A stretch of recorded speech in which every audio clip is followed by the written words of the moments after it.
আসসালামু আলাইকুম রহমতুল্লাহ। ঈদ মুবারক। ঈদ মুবারক বলা তো বেদাত। তো দেখুন, সৌদি আরবে ক্যাপ্টেনদেরকে যে খাবারটা দেয়, ওই খাবারের প্যাকেটের উপরেই লেখা আছে ঈদ সাঈদি।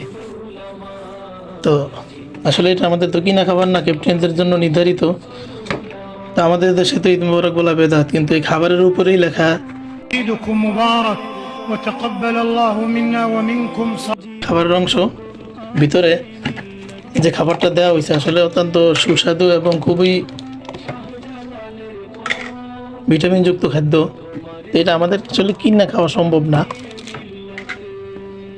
আমাদের পক্ষে এই খাবারটা কিনে খাওয়া সম্ভব না, কারণ এই খাবারটা যে দাম, এই দেশের প্রায় 50 টাকার মতো, যা বাংলাদেশের প্রায় 1500 টাকা। সকালের নাস্তা এত টাকা দিয়ে কি আমাদের করা সম্ভব? যাই হোক, ক্যাপ্টেনদের উসিলায় সৌদি আরব আসা